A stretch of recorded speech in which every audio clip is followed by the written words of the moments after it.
10,000 वर्ग मीटर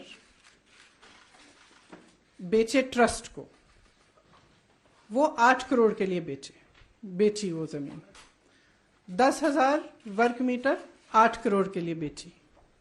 उस जमीन का उसी जमीन का दूसरा हिस्सा 12,000 वर्ग मीटर 2 करोड़ में किसी एक, नाम लिखा है तिवारी जी, किसी रवि मोहन तिवारी जी को 2 करोड़ में बेची गई। कब बेची? 19 मिनट बाद। ठीक है, तो जो दूसरी 12,000 स्क्वायर मीटर की जमीन है वो 2 करोड़ में रवि मोहन तिवारी जी खरीदते हैं। 19 मिनट बाद, इस सेल डीड में, जो रवि मोहन तिवारी जी की सेल डीड है, जिसके जरिए वो खरीद रहे हैं ये जमीन, उसमें अनिल मिश्रा जी, जो सरसंघ चालक हैं आरएसएस के और राम मंदिर ट्रस्ट के ट्रस्टी हैं, वो गवाह हैं। और उसमें दूसरे गवाह कौन है? ऋषिकेश उपाध्याय, जो अयोध्या के मेयर साहब हैं। तो ये दोनों गवाह हैं। 5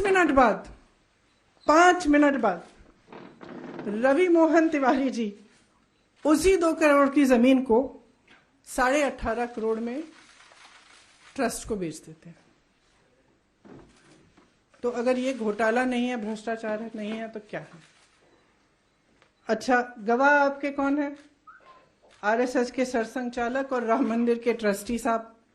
और दूसरे गवाह अयोध्या के मेयर साहब। आज उत्तर प्रदेश सरकार ने कहा है, या कल कहा था, कि जांच को नियुक्त कर रहे हैं। जांच कौन कर रहा है? जिला अधिकारी के लेवल के अधिकारी कर रहे हैं।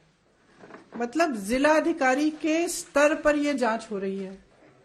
राम मंदिर ट्रस्ट को उच्च न्यायालय के आदेश के आधार पर बनाया गया, तो ये जांच भी उच्च न्यायालय द्वारा होनी चाहिए, क्योंकि जिला अधिकारी के स्तर का इंसान मेयर को नहीं जांच सकता। ये तो आप सब अच्छी तरह से जानते हैं।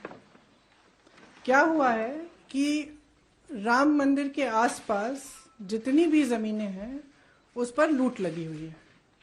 भाजपा के जो नेता हैं और अधिक पदाधिकारी हैं और जो सरकारी अधिकारी हैं श्री योगी आदित्यनाथ जी की सरकार के, वो सब लूट में मिले हुए हैं। और ये तो एक ही मिसाल है, सुरजेवाला जी आपको इस पर थोड़ा और बताएंगे। लेकिन वहां पे कितनी जमीन है, कितने हजारों का घोटाला किया गया है, नहीं मालूम। बात यह है कि भगवान राम